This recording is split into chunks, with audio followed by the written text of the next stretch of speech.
Hello ji, thank you for watching this video and welcome to my channel.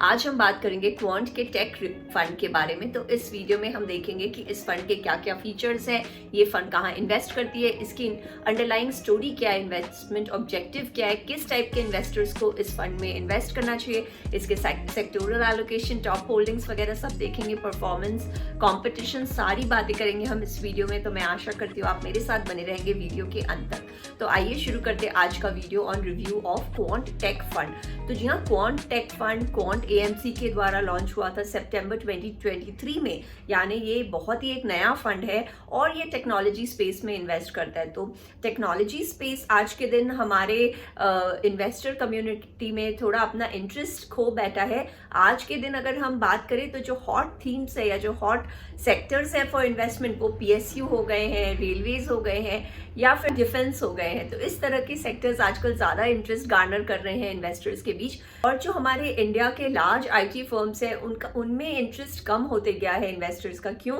क्योंकि because of the slowdown in the West. तो इन कारणों के वजह से आज के दिन अगर हम देखें तो आईटी में काफी कम रुचि देखी जा रही है इन्वेस्टर्स की।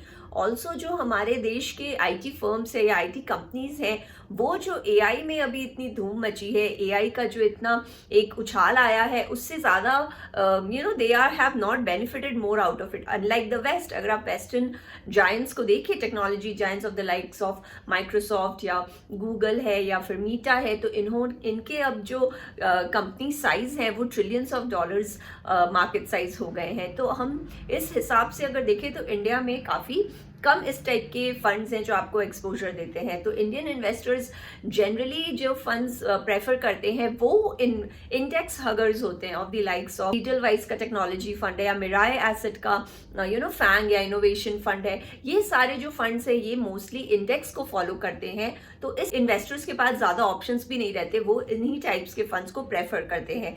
लेकिन क्वांट की जैसे हम हमेशा बोलते हैं कि क्वांट ने हमेशा इन्वेस्टर्स को एक डिफरेंट प्रोस्पेक्ट दिया है, एक different side of the story दिखाई है by introducing different investment styles.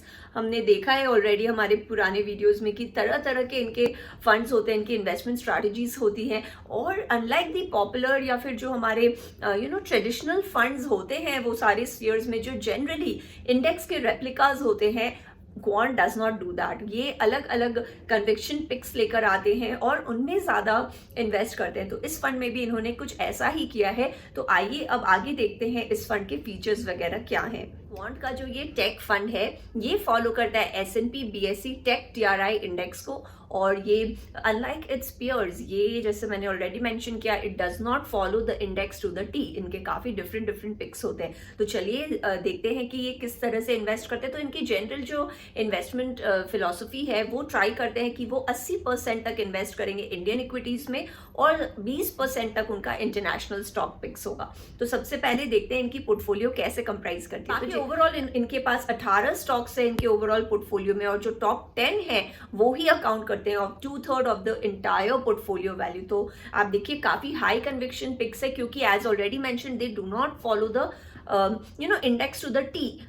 Of course index के कॉन्स्टेंट्स मिलेंगे आपको, लेकिन जिस तरह से उनकी कॉम्पोजिशन होती है, जैसे हमारा S&P BSE का टेक TRI में सपोज कोई एक स्टॉक है उसकी 20% तक एलोकेशन है, तो वैसा सिमिलर आपको नहीं दिखेगा क्वांट के म्यूचुअल फंड में। ऑफ कोर्स आपको वो स्टॉक नेम मिलेगा, मगर हो सकता है उनकी कॉम्पोजिशन कम हो। तो उतना हाई एलोकेशन लार्ज कैप को ना देते हुए इस फंड ने ज्यादा कन्विक्शन मिड और स्मॉल कैप्स पे दिखाई है। तो जैसे बोला मैंने कि जो इनके टॉप 10 है वो अकाउंट करेंगे 2/3 of the entire portfolio value. दूसरा, ये जो फंड है इनका जो अंडरलाइंग सेक्टर है ये टेक्नोलॉजी और सर्विसेज में इन्वेस्ट करेंगे, which is true to the mandate of being a technology fund. तो इस तरह से आप देखें इन्होंने अपने मैंडेट को फॉलो किया है। अब देखते हैं इनकी जो टॉप कन्विक्शन स्टॉक्स है यानी टॉप 10 स्टॉक्स, उनमें क्या क्या आते हैं। तो सबसे पहले है इनका ओरेकल फाइनेंशियल सर्विसेज। तो Oracle itself accounts for almost 12% of the total fund value. तो ओरेकल आप देखें, ना कि विप्रो, TCS या इन्फोसिस, इन्होंने ओरेकल को अपना नंबर 1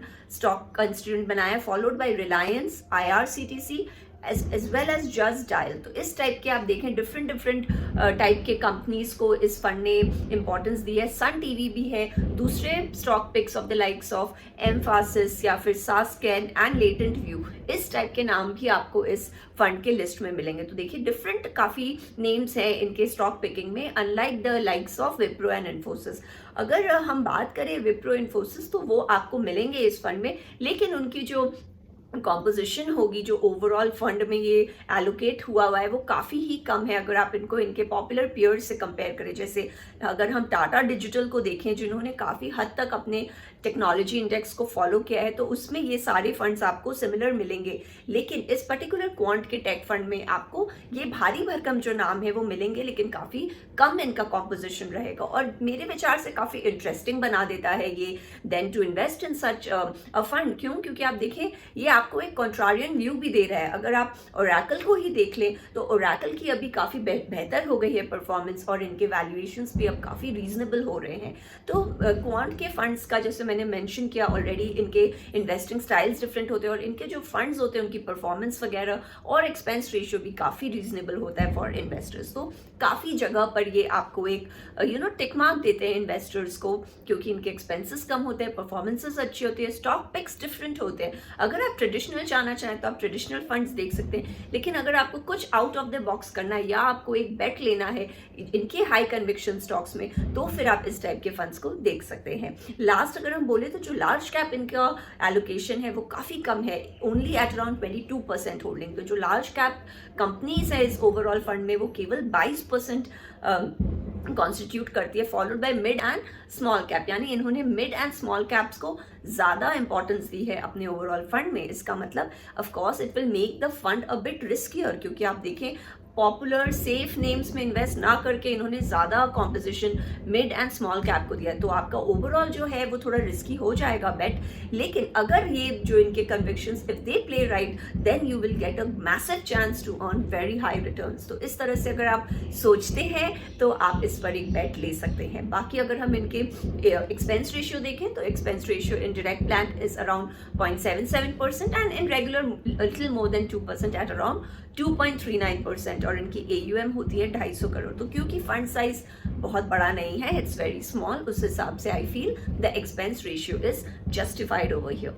अगर आप ऑल्टरनेटिव्स देखना चाहें तो आप फ्रैंकलिन का टेक फंड देख सकते हैं। फ्रैंकलिन इंडिया टेक फंड ने भी अच्छी परफॉर्मेंस दी है, और इनके जो स्टॉक पिक्स हैं वो काफ़ी सिमिलर हैं, वो भी काफ़ी new age Indian technology companies में इन्वेस्ट करते हैं। तो अगर आप उस टाइप का एक इनके ऑल्टरनेटिव्स देखना चाहें तो आप फ्रैंकलिन देख सकते हैं। अनलाइक आप अगर आप ICICI या ABSL देखें, आदित्य बिरला सन लाइफ के टेक फंड्स को देखें, तो इन्होंने काफ़ी हद तक इंडेक्स को फॉलो किया है with top picks like Infosys, Wipro and TCS। तो अगर आप थोड़ा डिफरेंट एक व्यू देखना चाहें तो आप क्वांट का टेक फंड या फिर फ्रैंकलिन इंडिया टेक फंड देख सकते हैं। तो in summary I would like to say कि ये काफ़ी एक अच्छा फंड है जो आपको इंडिया के न्यू एज टेक्नोलॉजी फर्म्स में एक्सपोजर देता है, unlike following the index to the T। तो अगर फंड है ये बोल्डर बेट्स लेता है rather than allocating a little portion minuscule अगर आपको शेयर देंगे वो अलग अलग नेम्स में, उससे बेहतर इन्होंने बोल्डर बेट्स लिए हैं ऑन दीज न्यू एज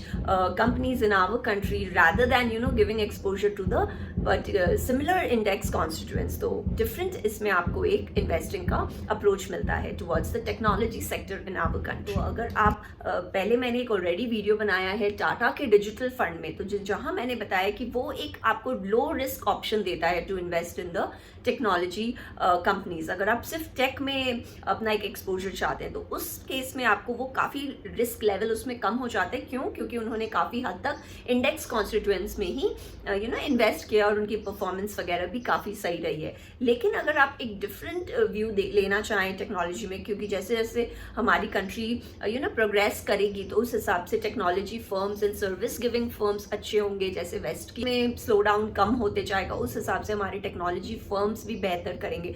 तो अगर आप इस टाइप के डिफरेंट पिक्स में कन्विक्शन रखते हैं तो आप ये फंड देख सकते हैं। ऑफ कोर्स जो इनकी स्टॉक पिकिंग है वो भी काफ़ी अलग है, जस्ट डायल है, IRCTC है। तो इस टाइप के आप देखिए आपको ई-कॉमर्स में दे रहे हैं, मीडिया में दे रहे हैं, टेलीकम्युनिकेशंस में दे रहे हैं, तो अलग अलग सेक्टर्स ऑफ IT में आपको एक एक्सपोजर मिल जाता है। ऑफ कोर्स इसमें आपके रिस्क एलिमेंट्स तो रहेंगे, क्योंकि ये आपको ज़्यादा एक्सपोजर स्मॉल और मिड कैप में देता है। ऑल्सो क्योंकि इतना नया ये एक फंड है, तो of course it is still untested कि आगे लॉन्गर टर्म्स में इसकी परफॉर्मेंस कैसी रहेगी। So considering all these facts, if you still want to have a different view on our technology firms in our country, तो आप ये फंड जरूर देखिए। So that was all from my side. I hope you like my video. मेरा video पसंद आए तो उसे लाइक करें, मेरे चैनल को सब्सक्राइब करें और दोबारा जरूर से आए। Please share it this video with your folks, with your people around. So definitely like, share and subscribe. Subscribe करने के लिए आप नीचे वाले ग्रीन ग्लोब को क्लिक कर सकते हैं और रिलेटेड वीडियोस के लिए आप ऊपर वाले लिंक पर जा सकते हैं। मैं आशा करती हूँ आपका दिन शुभ हो। Thank you.